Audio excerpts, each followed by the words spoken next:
Bismillahirrahmanirrahim. Assalamualaikum warahmatullahi wabarakatuh. Baiklah Bapak Ibu Guru semuanya di seluruh Nusantara. Pada kesempatan kali ini kami akan mencoba mempraktekkan praktek coaching pada pendampingan individu yang keempat. Saya sebagai coach, sedangkan rekan kerja saya ini adalah sebagai coachee, pendamping atau IPP adalah sebagai pengaman. Inilah praktek coaching yang akan kami praktekkan di SD Negeri 127 Pago, Kecamatan Panjabuhan Timur, Kabupaten Mandailing Natal. Assalamualaikum Pak.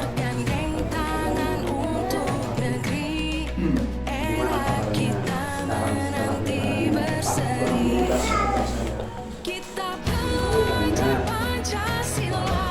Tadi setelah datang saya ke sekolah ini, saya ada mungkin Bapak ada masalah karena Bapak saya murung. Apa ada masalah Bapak? Iya, memang ada masalah saya.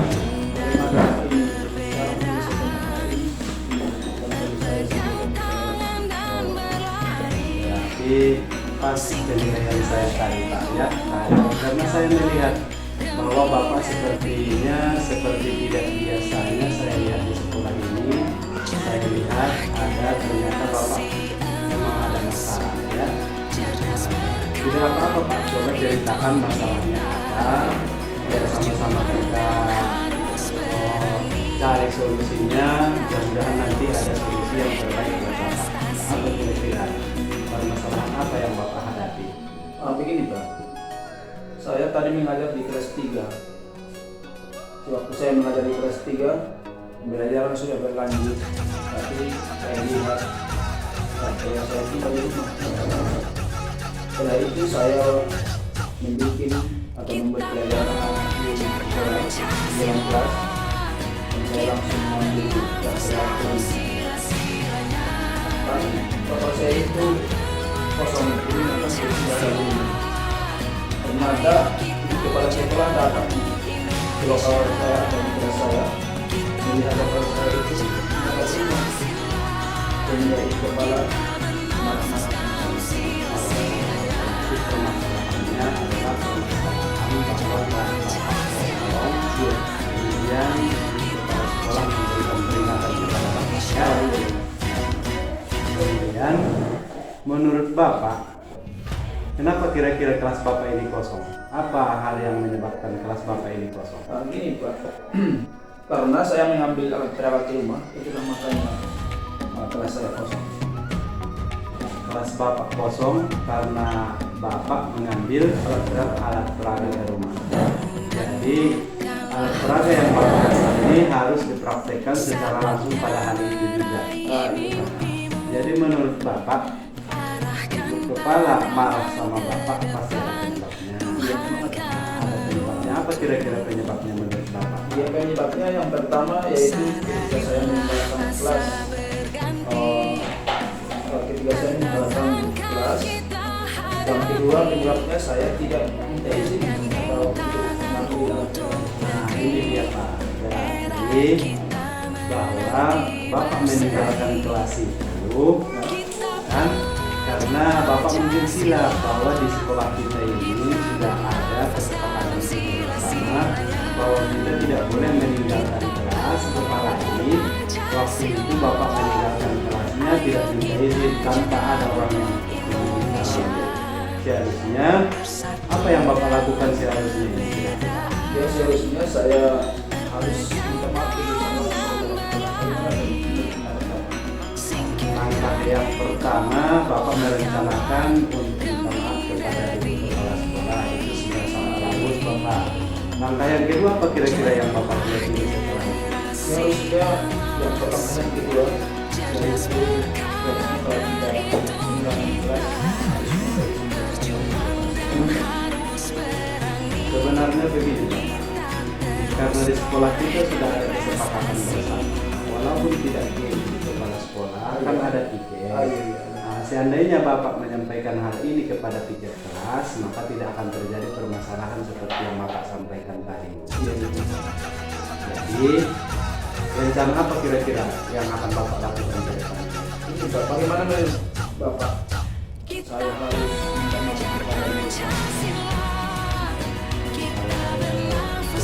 Memang seperti itu Bapak. Gimana kira-kira apakah ini secepatnya Bapak buat? Insya Allah. Jadi permasalahan Bapak ini akan segera selesai kalau Bapak lakukan secepat mungkin. Nah, tidak lagi permasalahan ini. Insya Allah saya akan lakukan itu. Berarti Bapak sendiri yang telah, saya hanya coba menggali apa yang ada pada Bapak yang ambil keputusannya, Bapak yang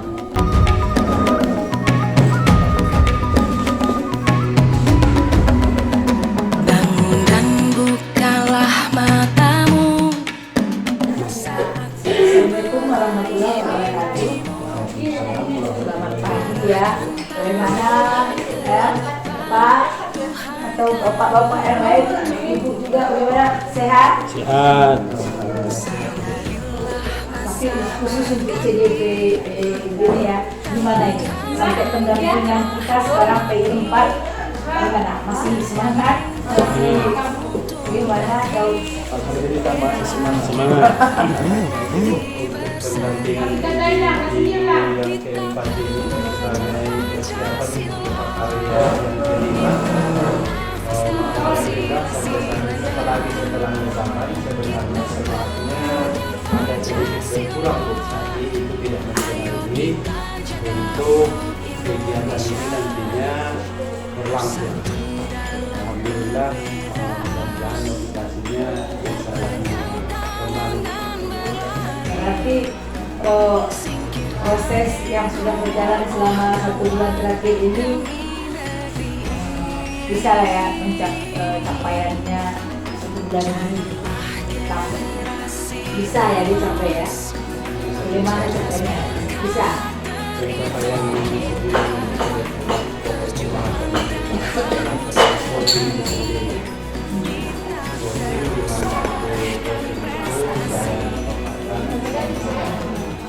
kawan-kawan bahwa coaching adalah Mario Tirta. Tirta itu mulai dari Tirta, D-nya itu adalah tujuan, jadi ada masalah tujuan. Maka yang kedua identifikasi dari permasalahan yang ada.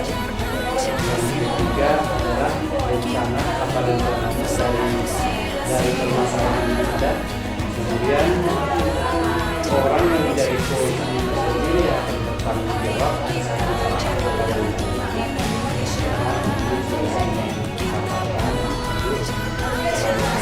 ini dan capaiannya walaupun tidak semaksimal mungkin tapi tidak bisa dipahami oleh Ya, itu kalau ada kemajuan-kemajuan seperti itu, saya sebagai PPI senang mendengarnya ya. Mudah-mudahan memang semuanya terus ada. Lanjut untuk pendampingan, khusus pendampingan kali ini, tujuan pendampingan PI4 ini cuma nanti kita akan masih berdiskusi tentang coaching, kemudian antara CGP dengan rekan sejawatnya. Kemudian yang kedua yaitu kita akan mengadakan diskusi observasi kelas. Ini cuma pertanyaan yang dilontarkan kepada CGP.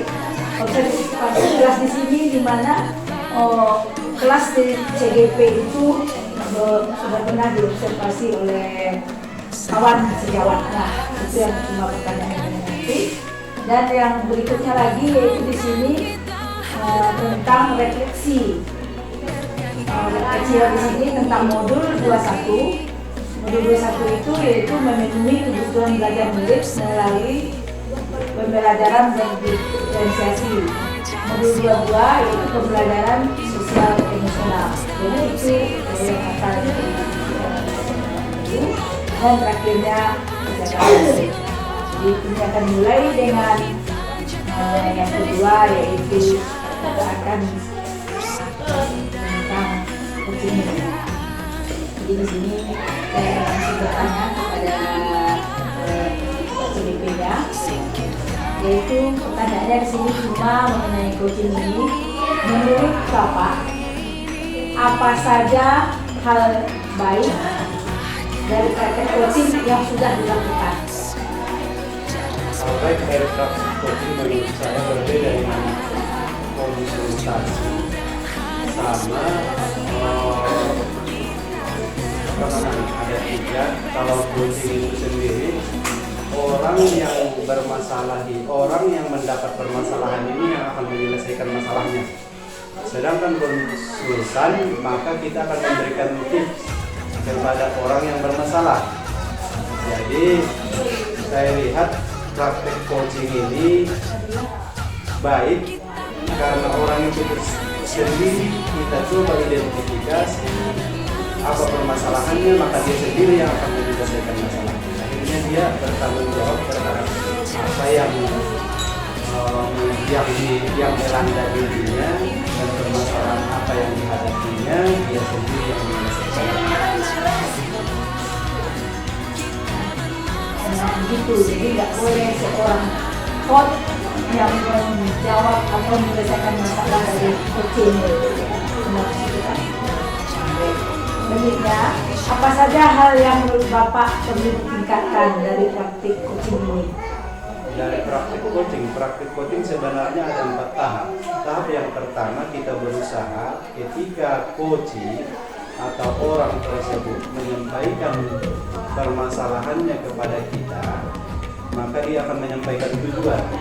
Ketika dia menyampaikan tujuan tersebut, maka kita mencoba identifikasi apa sebenarnya yang terjadi pada orang tersebut. Setelah kita mengidentifikasinya, maka kita tanyakan apa rencana yang akan dia buat selanjutnya. Dari rencana dia yang buat selanjutnya ini, maka dia akan bertanggung jawab terhadap permasalahan yang dihadapi. Jadi menurut saya, yang perlu ditingkatkan dalam praktek coaching ini adalah cara kita sebagai coach mengidentifikasi permasalahan yang dihadapi oleh siapapun. Bagaimana cara kita mengidentifikasinya? Sehingga kalau kita mampu mengidentifikasinya, kita bisa mengajak dia untuk mengeluarkan apa yang dihadapinya, maka tanpa dia sadari sendiri, tanpa disadari oleh coaching ini sendiri, maka dia akan membuat rumusan atau rencana ke depan untuk menyelesaikan masalah. Sekarang, bagaimana perasaan Bapak setelah melakukan praktek coaching pada rekan Bapak? Saya merasa praktek coaching yang saya buat terhadap rekan saya dan peserta didik saya, bahwa praktek coaching ini tanpa disadari oleh kawan itu akan menyelesaikan masalahnya. Tanpa disadari oleh peserta didik bahwa peserta didik telah berbuat dalam menyelesaikan masalahnya. Kita juga bisa kita coaching kan? Dan bisa CDP-nya masuk langsung ke untuk meminta refleksi dari rekan sejawat.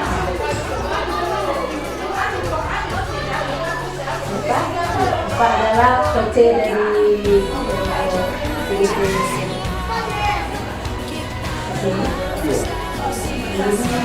yang cuma ini saya mintakan refleksinya. Menurut Bapak, bagaimana Bapak CDP ini dalam mempraktekkan coaching kepada Bapak? Alhamdulillah, setelah memberikan praktek coaching kepada saya, alhamdulillah saya bisa menyelesaikan masalah yang ada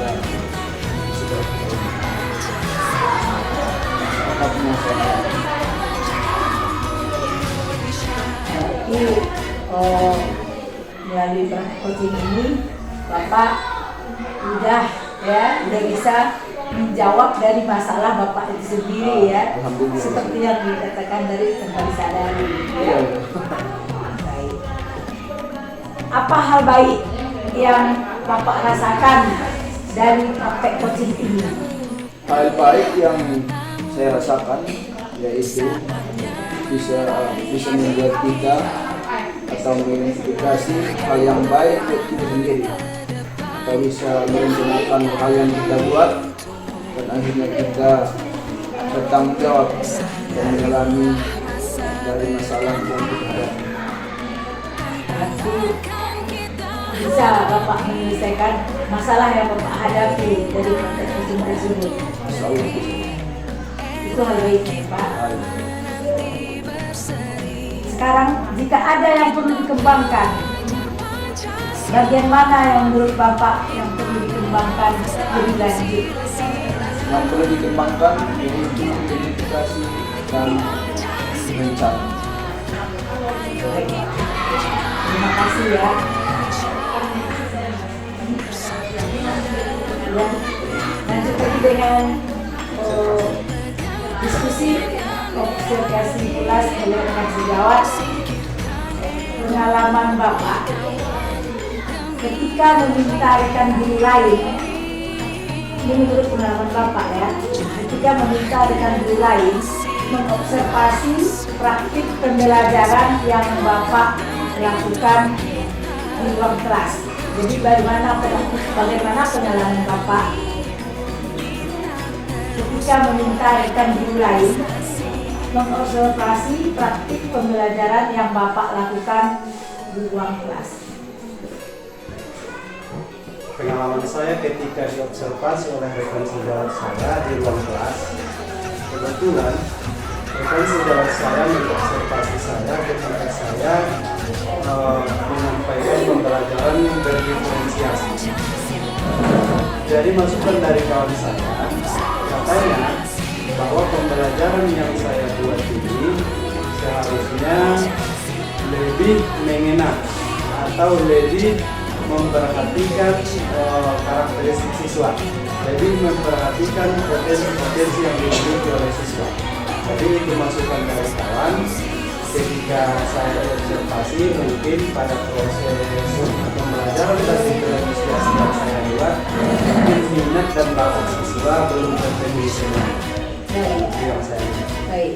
Menurut Bapak, bagaimana praktek pengajaran yang terjadi saat dilakukan observasi? Praktek pengajaran yang saya buat, saya lihat memang seperti yang disampaikan oleh kawan tadi, minat dan bakat, memperhatikan minat siswa, karena secara audio saya belum menggunakan audio, jadi kebutuhan peserta didik yang membutuhkan audio visual tidak terpenuhi. Karena saya pada praktek pengajaran itu saya hanya membuat secara visual saja. Artinya saya hanya memperlihatkan gambar-gambar kepada peserta didik. Artinya kekurangannya audio visualnya seharusnya harus ada, video pembelajaran harus ada, sehingga minat yang ada pada siswa yang minatnya untuk pembelajaran video itu terpenuhi. Apa komentar rekan guru yang mengobservasi setelah melakukan observasi praktik mengajar Bapak? Apa hal yang sudah baik yang Bapak lakukan di kelas, dan apa hal yang tidak perlu diperbaiki? Hal yang sudah baik memang sudah sesuai dengan RTP berdiferensiasi, memperhatikan minat dan bakat siswa. Tapi kekurangan dari pembelajaran yang saya buat itu adalah tentang video pembelajaran yang tidak dipaparkan karena tidak memenuhi dari minat dan bakat dari peserta didik yang butuh terhadap video tersebut. Karena peserta didik kita ini beragam, kadang kita lihat dia sulit memahami pembelajaran karena yang kita buat itu hanya berupa gambar-gambar saja. Tidak semua peserta didik suka kepada gambar. Nah, ada peserta didik yang lain yang sukanya dia ketika dia melihat gambar itu secara langsung, secara audio visual, dan dia dengarkan percakapan dari media pembelajaran kita. Jadi kekurangannya saya lihat di situ, di video pembelajaran di audio.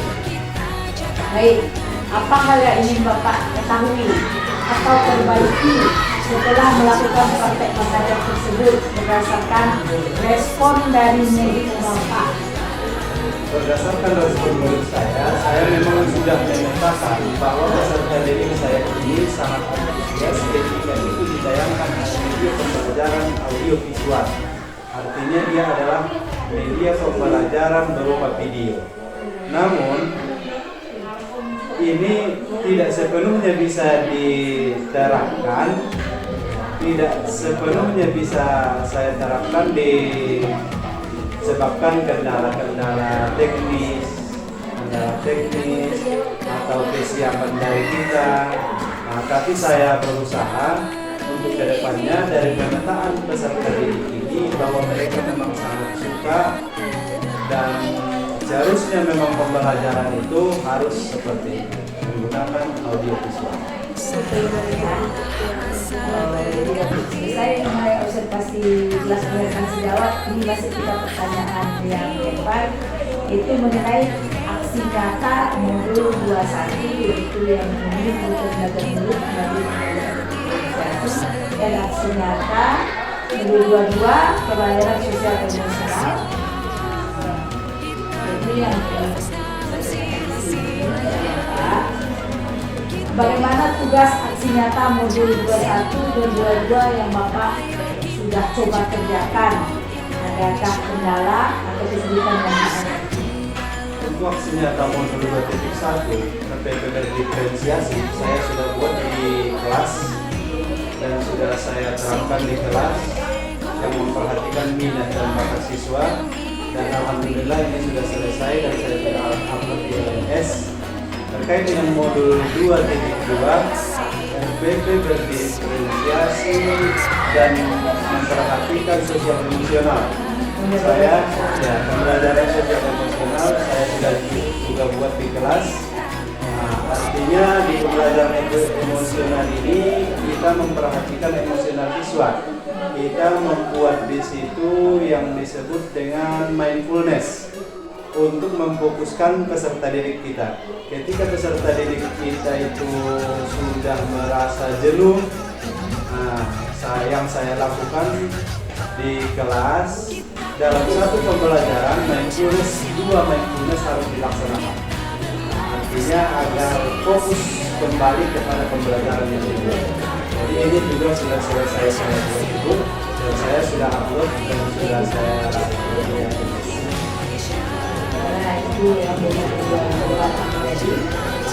Bagaimana perasaan Bapak selama mengerjakan tugas tersebut?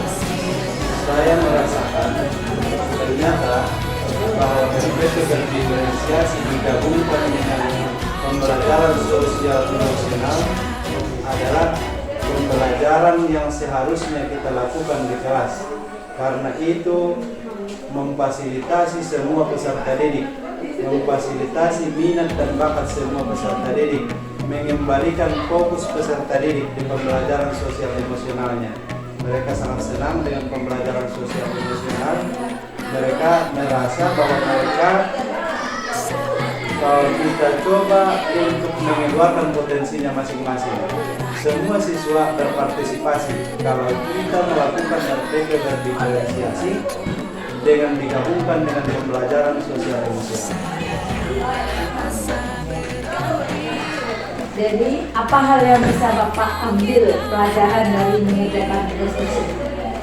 Pelajaran yang saya ambil seandainya inilah yang diterapkan, pembelajaran sosial emosional dengan RPP berdiferensiasinya, karena ini memperhatikan minat dan bakat murid, maka potensi murid ini akan nampak. Nah, tidak ada murid yang kategori ini, mereka akan terpenuhi semuanya, baik yang murid yang bagaimanapun dia karena potensinya masing-masing murid pasti ada. Dan itu adalah keunikan yang ada pada diri kita. Bagaimana cara kita sebagai guru untuk mengembangkannya. Jadi apa rencana perbaikan ke depannya berdasarkan aksi nyata tersebut? Untuk perbaikan saya ke depan terkait dengan RPP berdiferensiasi dan pembelajaran sosial emosional ini, saya mau memfokuskan terkait tentang mindfulness ini. Bagaimana memfokuskan peserta didik, di mana dia yang pas dimasukkan di dalam pembelajaran tersebut, sehingga dalam pembelajaran itu tidak hanya mindfulness saja, tapi kita mengetahui di mana posisi yang pas untuk memfokuskan peserta didik ini. Saya lihat kalau pembelajarannya itu pembelajaran 2 JP, 2 jam pembelajaran, itu paling tidak ada 3 atau 2 mindfulness yang harus dibuat, tergantung pembelajarannya. Tapi dia 1 jam pembelajaran itu satu saja, bisa dibuat di awal, bisa dibuat di tengah, dan bisa dibuat di akhir. Itu mungkin perbaikan ke depan tergantung RPP yang kita buat. Setelah Bapak mendalami program PBB pendidikan bergerak ini, apa hal yang menurut Bapak paling Bapak kuasai dari materi-materi yang sudah dipraktikkan? Program pendidikan bergerak sebenarnya modul yang sudah dipelajari sudah hampir tuntas, ada sudah 9 modul.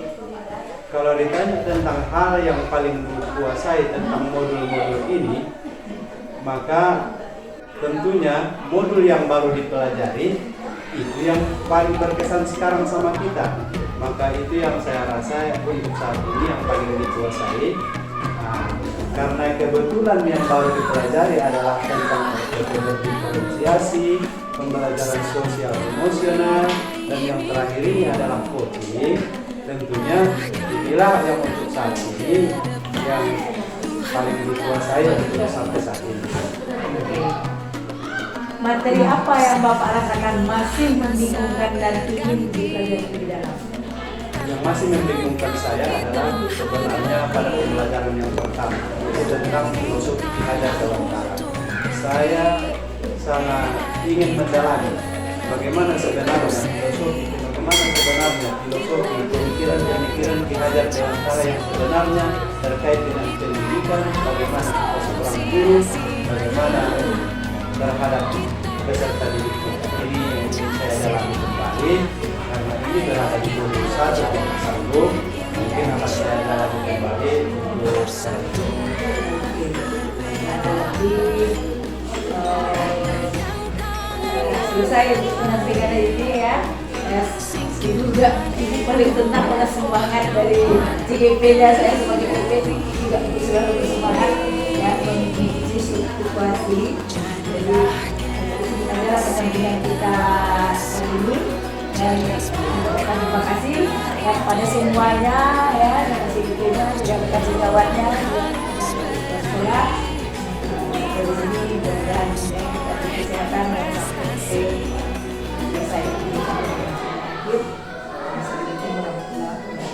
Halo, Teacher.